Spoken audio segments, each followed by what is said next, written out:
Good morning, friends. Welcome back to Mama Birds. I am Robin if you're new here, and today I figured I would go through a few things with you that I think are super crucial if you are going to start a pantry.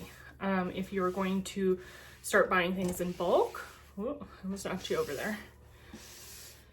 And if you are going to start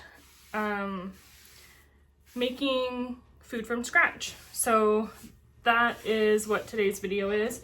Consider subscribing if you're new, and let's get right into it. So the first item on my list is flour. I like to keep my flour in a nice big bucket like this. You absolutely don't have to keep it in that size, but you can stock all types of flours.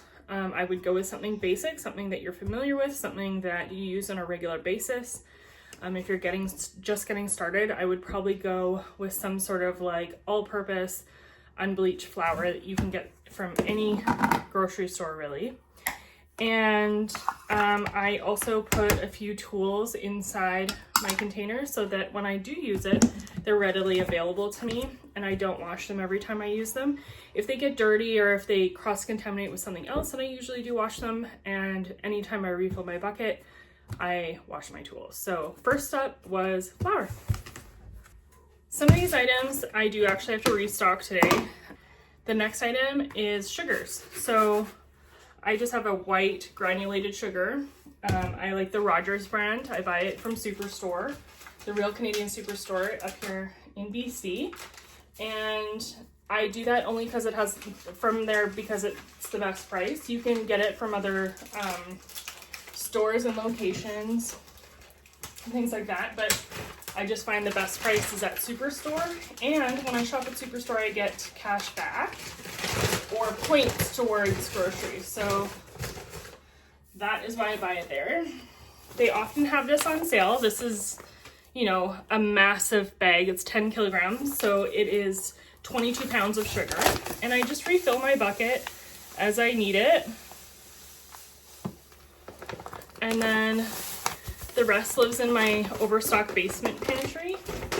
Again, you don't have to buy in bulk right away if you're just getting started, but it is something that I like to do because I never want to run out.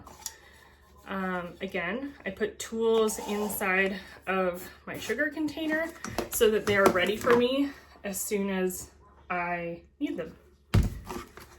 So number 2 is sugar.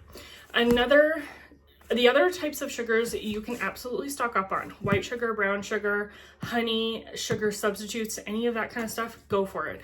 I prefer to stock up on white granulated sugar just because it's so versatile. I can make powdered sugar with it, I can make brown sugar with it, and I can just use it as regular sugar. I do buy honey from Costco. I do buy it in bulk, so I do use honey as a sugar substitute in some things. But for the most part, I do just use white granulated sugar because honey is sometimes expensive, and this is just the best option for me. So, sugar. Okay, friends, the next item is salt. All kinds of different salts are super helpful. This is a pink Himalayan rock salt. It is not fine. It is coarse. I wonder if I can get you a better shot. There you go. So you can see that it is coarse, but it is super versatile in baking and cooking. You can use pink Himalayan salt in canning recipes. It will slightly alter the color, I think, in your finished product. But at the end of the day, I don't mind that because I can use this massive thing of salt, huge thing of salt for so many things. The one thing that I do buy additional to this is pickling salt, specifically pickling salt for some canning recipes. It's just a little bit more trusted when it comes to preserving and home preservation and things like that. We can go down this rabbit hole forever, but salt is super important. You can use it in cleaning products. You can use it for all kinds of cooking and food related items and cleaning, all the things. So salt is super important. It's also super important for you to consume salt from a health perspective, but that's another rabbit hole. The next thing, I guess, so item number 4 would be fats. So oils, butter, there's coconut oils, extra virgin olive oil, all of that kind of stuff. Is super great to stock up on. It lasts forever. So for example, this huge, massive jug, this is actually grape seed oil. So it's not on everybody's favorite list, but I really like it, and I can buy lots of it. It's good until 2027, so that's 2 years from now. Oil is super important, and fats are super important. I really like to stock up on butter, especially when it goes on sale. It freezes beautifully. You can defrost it no problem, and it's good in so many things. So but butter is a great option.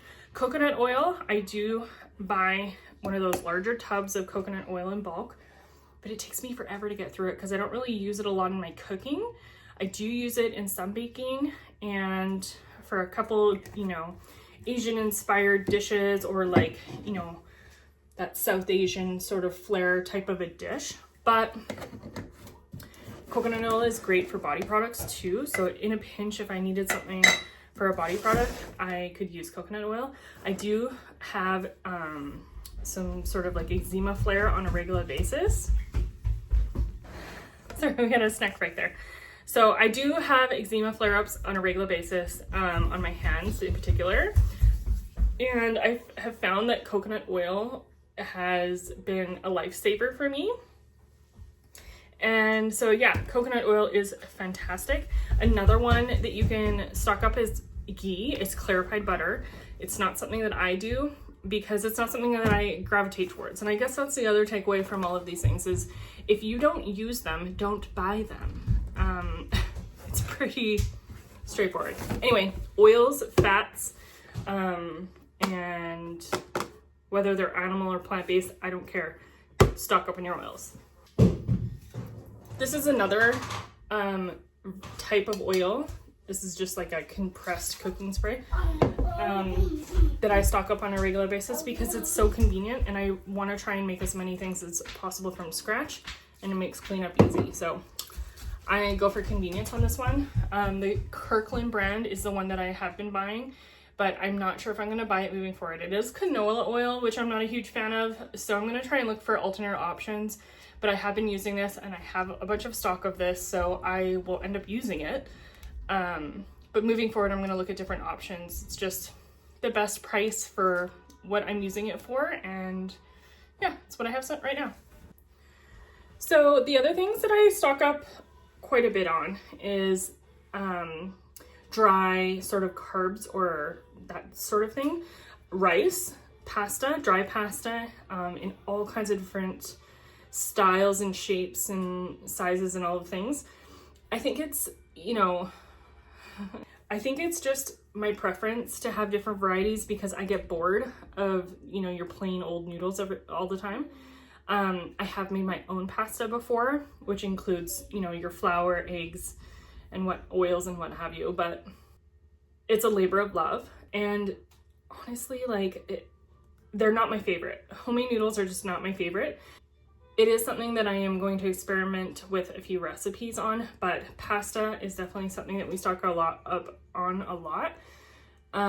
Rice is another thing. I keep it simple. We use basmati rice for pretty much everything. I do buy some sushi rice because we do like to make our own sushi at home. It's so expensive. So I do have a couple of these mason jars. These are quart-sized jars.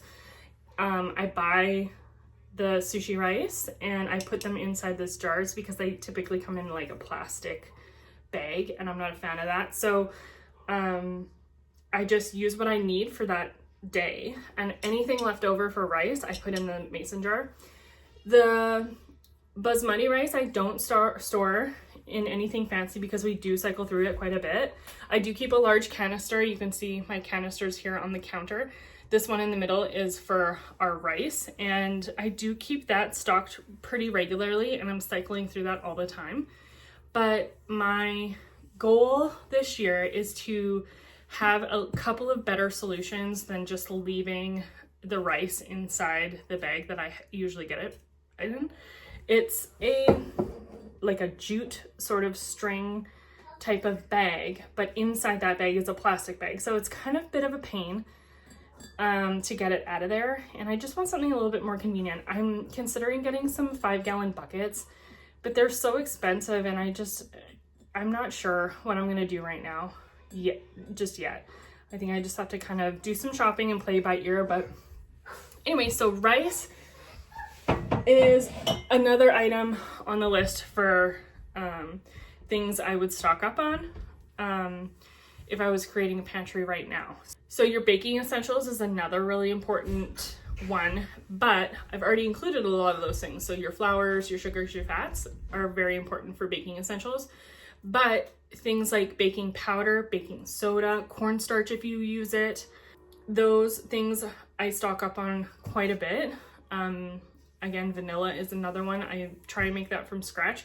I'm not a huge fan of using it in my everyday stuff like pancakes or waffles or whatever, but I do like using my good vanilla in baking. So like muffins or cakes or things like that. So your baking essentials is super important. And then there's also a huge push to, stock up on things like grains, like oats and beans and lentils and things like that. And I'm a huge fan of that. I'm a huge fan of those things, but we as a family don't eat a ton of them. So going back to the number one rule, buy what you eat. I buy a few beans and I can a few jars every year, but I don't stock like in volume beans in my pantry because we just don't eat them. We don't go through them, and it's just not something that we gravitate towards. So I do like to can some and keep those on my shelf because it's shelf stable. I don't have to monitor or maintain that. Yeah, so that's just my family's preference. We do buy oats. I do buy, like the I don't know, I guess they're like a 5-pound bag or so. I do buy a few of those a year, probably like 4 or 5 of those every year. And I have a couple recipes that I use them in, but for the majority of our cooking and baking and eating and all the things, we don't really use a lot of oats. But if you are flour sensitive, you could buy oats in bulk and use your blender to create oat flour. So I guess, it's really dependent on, what your family situation is. I really hope you got all of that. That was a bit of a long spiel, but my timer went off for my muffins.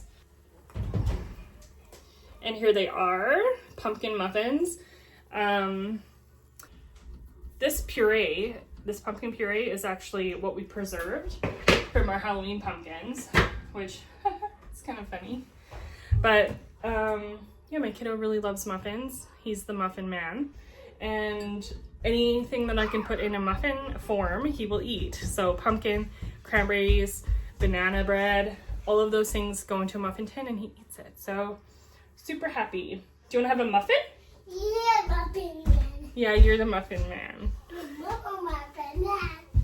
I hope you gave some value from this. I hope you got a little motivation to try and get something started, because I think it's super important that we all have some sort of backup plan when it comes to our food reserves, and those are the items that I would start with.